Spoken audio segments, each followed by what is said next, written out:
가족 여러분, 안녕하세요. 우리가 재미있는 영화를 한 편 만나고 정말 흥행에 성공한 이런 영화는 속편이 꽤 기대가 되죠. 그런데 전편만한 속편이 없다라는 말이 있을 정도로 그 속편은 전편에 비해서 조금 흥행에 잠편의 경우가 있습니다. 또한 2년차 증후군이라도 있어요.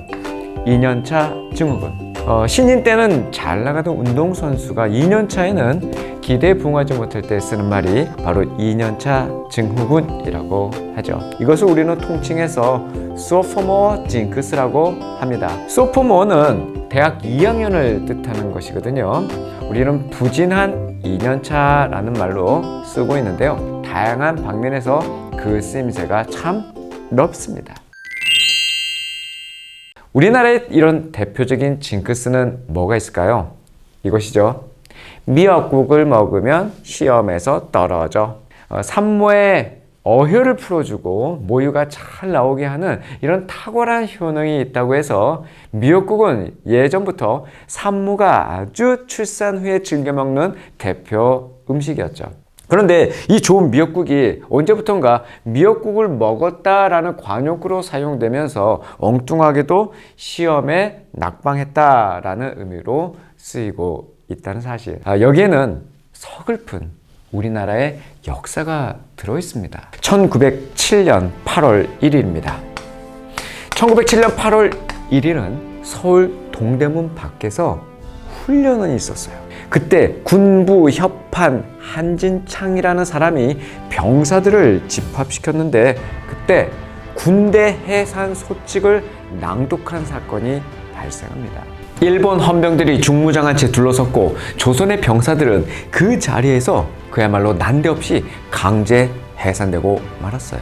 탐은 걷잡을 수 없이 퍼져나갔습니다.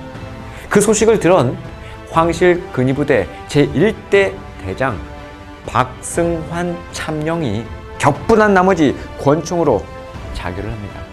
병사들은 무기고를 털어서 일본군 주둔지를 공격했지만 도리어 78명이나 전사하고 말죠. 침략자들이 우리의 군대를 강제로 해산시키다니 이 사태에 충격을 받은 많은 사람들이 두려움과 분개심으로 군대 해산이란 말을 금기시했습니다. 자, 해산이란 말은 풀, 해, 그리고 흩어질 산 이렇게 쓰잖아요. 군대 해산. 그런데 강제 해산당한 그 조선의 병사들은 군대 해산 후 미역국을 먹는 당시 풍속과 연관지어서 자신들의 처지를 비관하게 된 거죠. 이렇게 말이죠. 우리더러 미역국이나 먹으란 말이냐? 군대 해산을 산모의 해산으로 바꿔서 말한 것입니다. 언어 유희로 슬픔을 승화시킨 당시 선배들의 어떤 페이소스가 연민의 정으로 다가오는 대목이라고 할 수 있겠습니다. 나라가 망해서 그랬을 뿐이지 징크스와는 아무런 관련이 없는 그 일로 인해서 후세대 사람들은 중요한 일을 앞두고 미역국을 먹으면 좋지 않다는 징크스를 하나 만들게 된 것이죠. 이처럼 징크스의 원인을 캐고 보면 아무런 관련이 없거나 그냥 서너 번 반복된 우연의 일치나 그로 인한 학습의 결과일 뿐일 때가 참 많이 있습니다. 하지만 이 사람의 뇌는 원인을 알 수 없는 그 결과에 어떻게든 원인을 만들어내려고 하는 그런 기제가 있어요. 문제는 그렇게 한번 뇌에 새겨지면 서로 아무런 연관이 없는 원인과 결과 관계가 마치 진실처럼 굳어져서 지우기 힘들어진다는 것이죠. 그렇다면 도대체 그 징크스의 정체는 무엇일까요? 징크스는 놀랍게도 새 이름입니다. 새. 딱따구리과의 개미잡이라고 하는 그 새. 우리나라에서는 여름 철새로 주로 개미를 잡아먹는 그 새. 이미 고대 그리스에서는 이 새를 윤구스라고 불렀어요. 윤구스.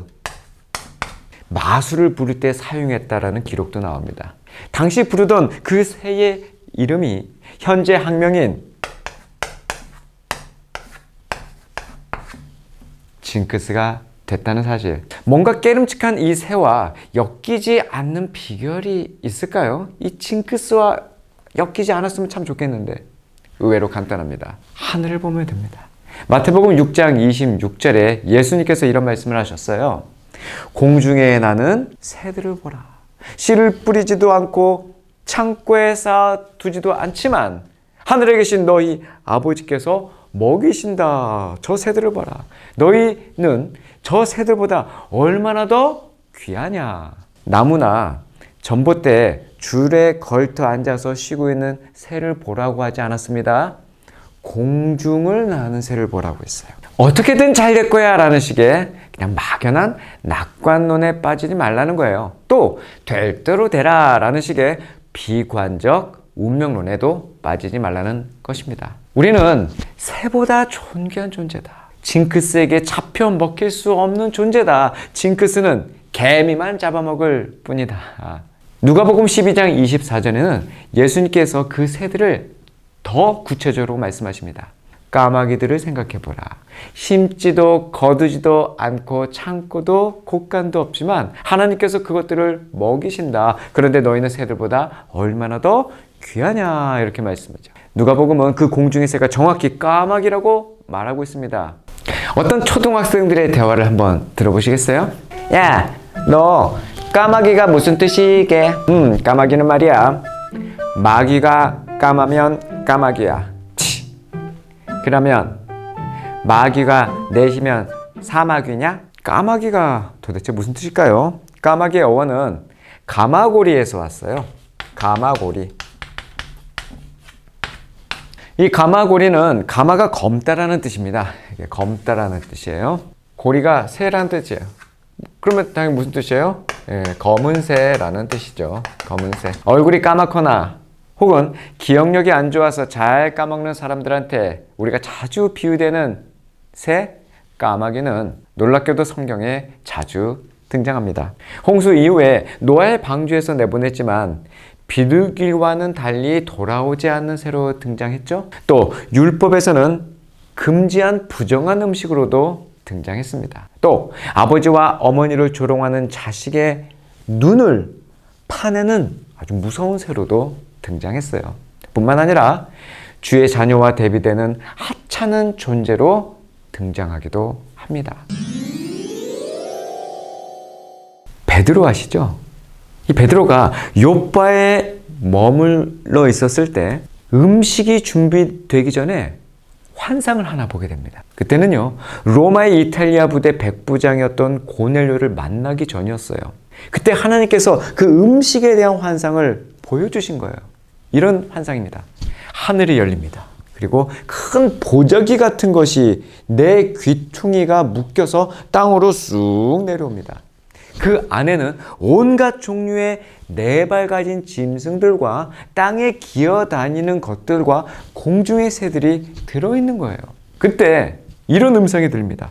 베드로야, 일어나 잡아먹어라. 그때 베드로가 바로 대꾸하죠. 말도 안 됩니다, 주님. 저는 이 불결하고 더러운 음식은 먹어본 적이 없습니다. 그러자 두 번째 음성이 들립니다. 하나님께서 깨끗하게 하신 것을 불결하다고 하지 말아라.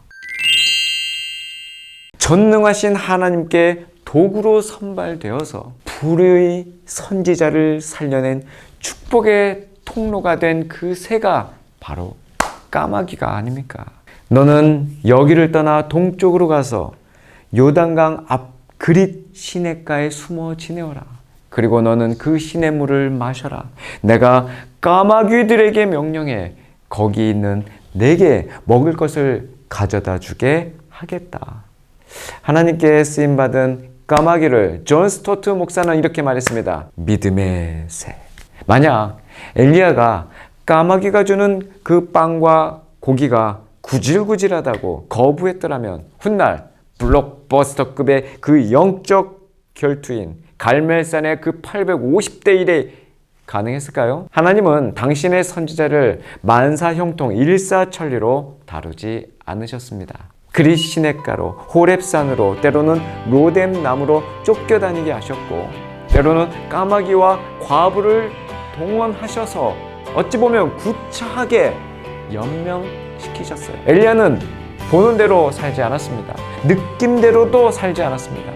매사에 운수나 재수를 따지지 않았습니다. 징크스나 머피의 법칙도 만들지 않았습니다. 그렇게 위대한 선지자로 빚어지는 축복의 자리를 그 엘리야는 떠나지 않았습니다. 끝까지 그를 붙드신 하나님만을 따랐습니다. 그랬기에 그 엘리야의 인생이 가능했던 것이죠. 그 제자 훈련을 통과한 엘리야는 하나님을 제외한 그 누구의 칭찬이나 야유를 그냥 스치고 지나가는 한 줄기 바람으로 여길 뿐이었습니다. 단단한 내면을 가진 사람은 타인의 평가에 연연하지 않습니다. 말씀에 비추어 나 자신을 객관화시키고 그저 하나님을 향해 뚜벅뚜벅 걸어갈 뿐이지요. 우리는 오늘 이 까마귀라는 새와 이 징크스라는 새를 통해서 귀한 교훈을 하나 챙기네요. 소중한 나, 참 좋은 너, 아름다운 우리. Nothing is impossible. 불가능을 가능케 하시는 그분은 오늘도 그렇게 우리를 빚어가시는 하나님이시네요.